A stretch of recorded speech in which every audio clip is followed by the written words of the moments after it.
दोस्तों, आज हम बात करेंगे एक कॉस्मिक पजल के बारे में जिसे हम हबल टेंशन कहते हैं। हमारा यूनिवर्स बहुत बड़ा है और फैलता जा रहा है। बिग बैंग के बाद से गैलेक्सीज एक दूसरे से दूर जा रही हैं।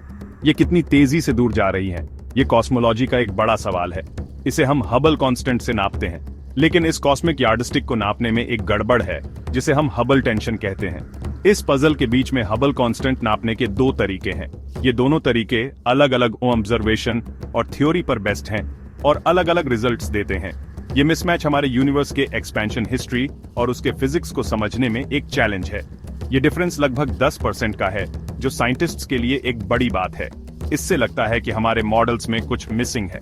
हबल टेंशन ने दुनिया भर के कॉस्मोलॉजिस्ट्स के बीच रिसर्च और बहस को बढ़ावा दिया है। साइंटिस्ट्स इस डिफरेंस का कारण और यूनिवर्स के लिए इसके मायने जानने के लिए उत्सुक हैं। क्या ये नई फिजिक्स का संकेत है या फिर हमें अपने पुराने मॉडल्स में कुछ बदलाव करने की जरूरत है? कॉस्मॉस को नापना, लोकल बनाम मॉडल बेस्ड अप्रोच।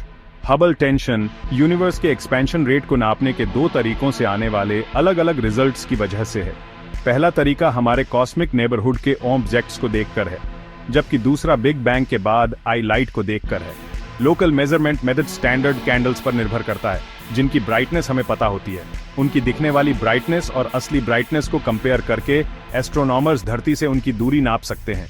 ये दूरियां और ये ऑब्जेक्ट्स हमसे कितनी तेजी से दूर जा रहे हैं, इससे साइंटिस्ट्स हबल कांस्टेंट निकाल सकते हैं। दूसरी तरफ model based approach standard cosmological model यानी लैम्डा कोल्ड डार्क मैटर या LCDM इस्तेमाल करता है। ये model cosmic microwave background radiation, जो बिग बैंग की एक धीमी आफ्टरग्लो है, को देखकर बनाया गया है और यूनिवर्स के इवोल्यूशन को समझने में मदद करता है।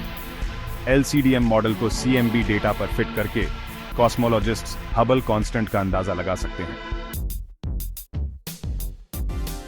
JWST कॉस्मिक ऑब्जर्वेशन का नया दौर। अब बात करते हैं जेम्स वेब स्पेस टेलीस्कोप या JWST की, जो एक कमाल की टेक्नोलॉजी है जिसने कॉस्मॉस को देखने के हमारे तरीके को बदल दिया है। अपनी जबरदस्त सेंसिटिविटी और रेसोल्यूशन के साथ, खासकर इंफ्रारेड लाइट में, JWST हमें ऐसा डेटा दे रहा है जिससे हम हबल कांस्टेंट को और अच्छे से नाप सकते हैं और हबल टेंशन को समझ सकते हैं। JWST की एक खासियत ये है कि ये सेफीड वेरिएबल स्टार्स को बहुत क्लियरली देख सकता है। ये स्टार्स, जो भरोसेमंद स्टैंडर्ड कैंडल्स हैं, JWST की इंफ्रारेड कैपेबिलिटीज की मदद से ज्यादा दूर से और ज्यादा प्रेसिजन के साथ देखे जा सकते हैं।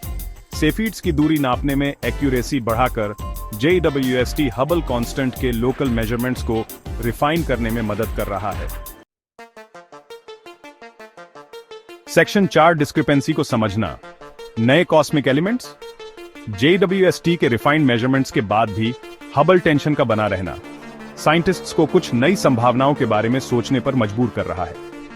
ये संभावनाएं अक्सर नए कॉस्मिक एलिमेंट्स से जुड़ी होती हैं, हाइपोथेटिकल चीजें या फेनोमेना जो हमारे समझ में आने वाले गैप को भर सकते हैं। एक दिलचस्प संभावना अर्ली डार्क एनर्जी की है, जो डार्क एनर्जी का एक रूप है जिसने यूनिवर्स के शुरुआती एक्सपेंशन में अहम भूमिका निभाई होगी। ये हाइपोथेटिकल एनर्जी कंपोनेंट, जो आज हम जिस डार्क एनर्जी को देखते हैं उससे अलग है, शुरुआती यूनिवर्स के एक्सपेंशन रेट को प्रभावित कर सकती है, जिससे ये डिस्क्रिपेंसी देखने को मिलती है। एक और संभावना ग्रेविटी की हमारी समझ को दोबारा देखने की है। आइंस्टाइन की थ्योरी ऑफ जनरल रिलेटिविटी बड़े स्केल पर ग्रेविटेशनल इंट्रैक्शंस को समझाने में बहुत कामयाब रही है, लेकिन हो सकता है कि ऑब्जर्व्ड एक्सपेंशन रेट को पूरी तरह से समझने के लिए इस थ्योरी में कुछ बदलाव करने पड़े।